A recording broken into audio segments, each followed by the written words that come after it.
Story 1. Go to all the pharmacies and load up on my medications and needles.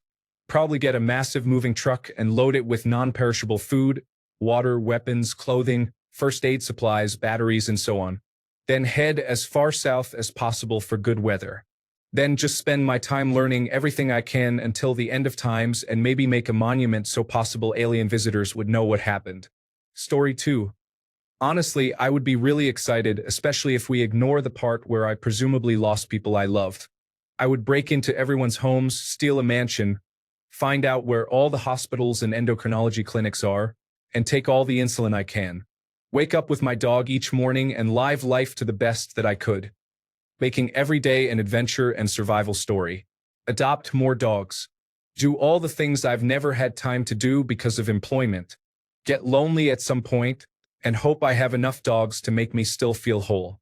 Panic a little, but mostly live. Story 3. Be inconsolably depressed for a really long time. Then, after going through that, probably start burning down random buildings. Why not? No one could stop me. Story 4. Find out where they make glasses lenses and then go find the place because I have terrible vision and that one episode of The Twilight Zone scarred me for life. Story 5. I would grab my cat, fill my car with gas, stop at a few animal shelters, and grab some cats and dogs. I would free the animals I could not keep. I would raid pharmacies, stock up on alcohol, and grab as much from dispensaries as I could. I would then head towards Niagara Falls. I would move into the Red Coach Inn. I would hopefully learn how to gather hydroelectricity from the rapids, living peacefully by the falls. As much as I dislike artificial intelligence, I would probably use it so it felt like I was talking to someone. I eventually would probably go crazy from lack of socialization and go swimming in the Niagara River. Story 6. Laugh out loud. I would go find some serious painkillers at a pharmacy to join the rest of humanity. I'm not sticking around in whatever apocalyptic scenario that killed all people. Story 7. In general, I am a pretty apathetic person who does not want kids, but I think it would be fun to go find a sperm bank and try to impregnate myself somehow. Story 8.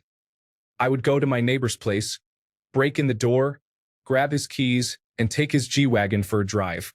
Then I would probably drive to North Park and put on all the pretty things I want, blaring music, and make myself a fashion show. I think it would be a lot like Zombieland minus the zombies. I would break into a mansion and live there.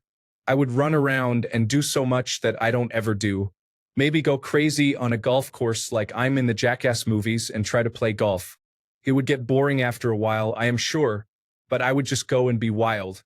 Story 9.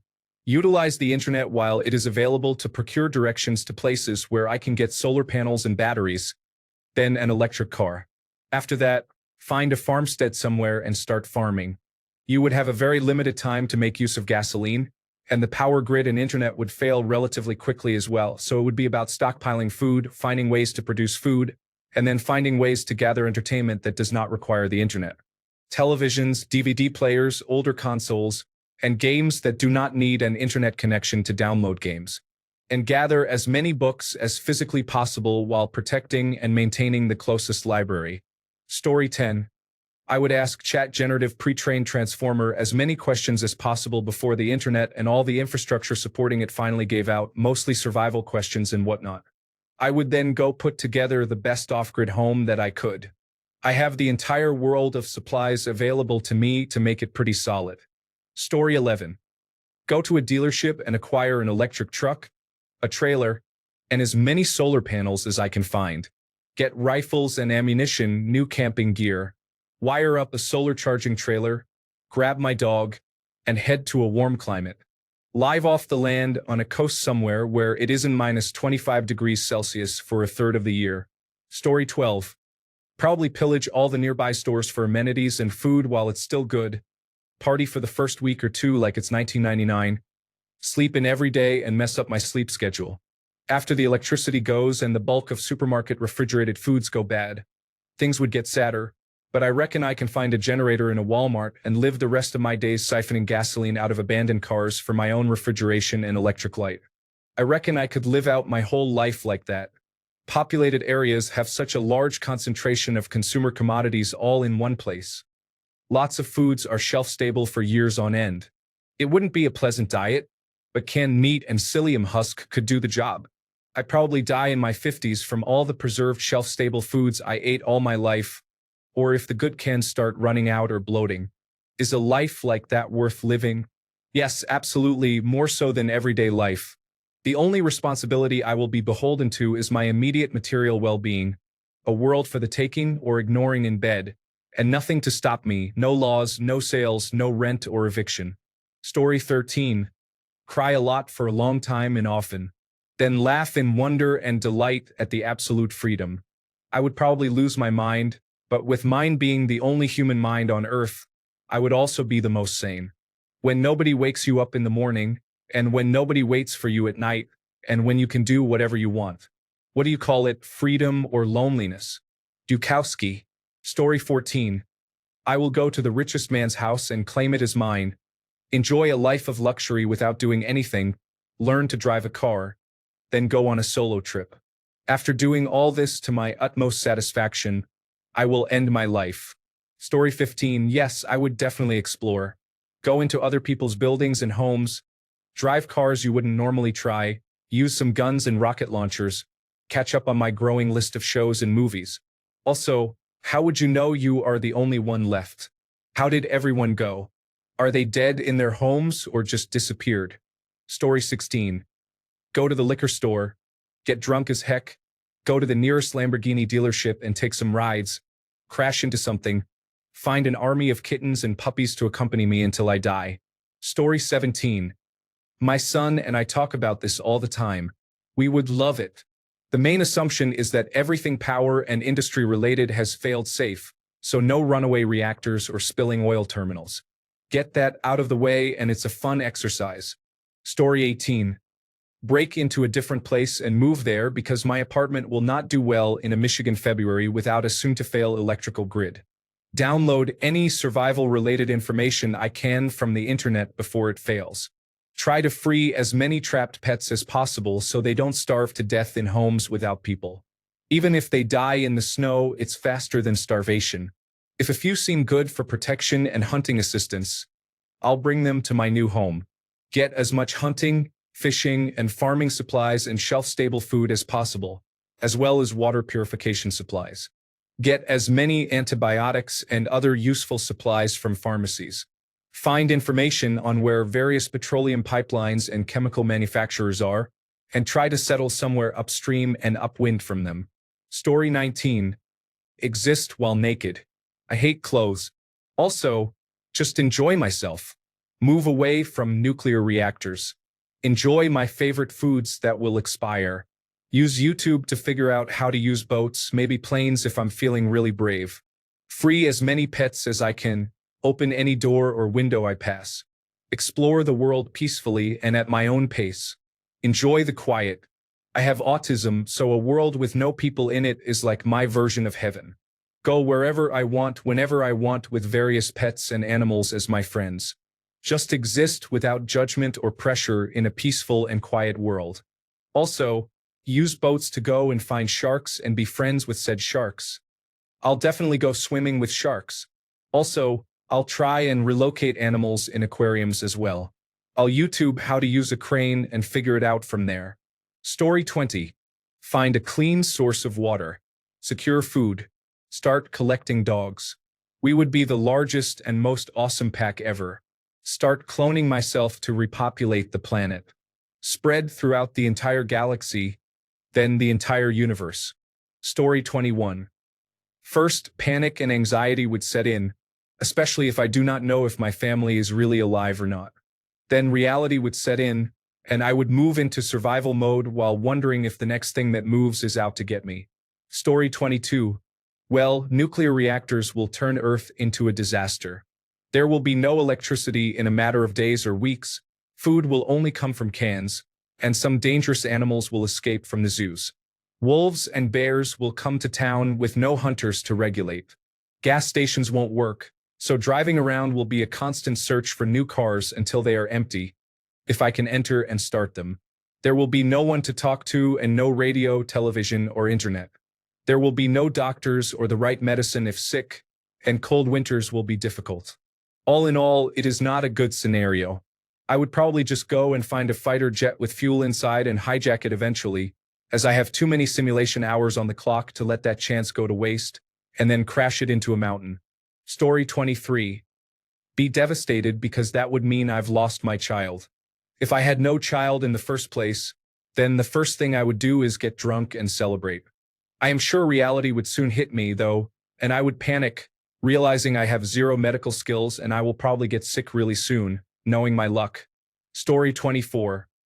Assuming that everything remains the same except for humans being gone, I would travel to as many places as possible. I have a pilot's license, so theoretically, I could fly to different places. I would open everyone's doors to check for animals and also release zoo animals. Story 25. Well, I'm pretty sure my first couple of days would go by being confused and afraid, but after that, I would move into a large supermarket, clean up the vegetables that I can't eat into the trash so those won't stink, and quickly decide what to eat and in what order. I'm pretty sure I would also raid a liquor store. Then it would just be about setting up a base in that place. Story 26. Hit my drug dealer's house. Then off to Lamborghini or one of the others. Hit the autobahns. Off to the casino. Smash up the place. Getting drunk. Pass out in a fancy room. Wake up, do it all over in the next town. Paint it red. Find a military compound. Go have some fun there. Then off to the airport and try my hand at flying. Maybe to the National Aeronautics and Space Administration and try to launch a rocket. Find Area 51. Go to the White House. Sit in the president's chair. Story 27. Eat as much meat as I possibly can, because electricity will likely become a rare commodity. Maybe if I'm lucky, I can collect as many generators as possible and power a few chest freezers, but all of that meat in the grocery stores will be bad very soon. Once frozen and chilled commodities are spoiled, I will not get a chance to enjoy them again. After that, collect as many shelf-stable products as I can and just relax until I inevitably can no longer tolerate being alone on Earth.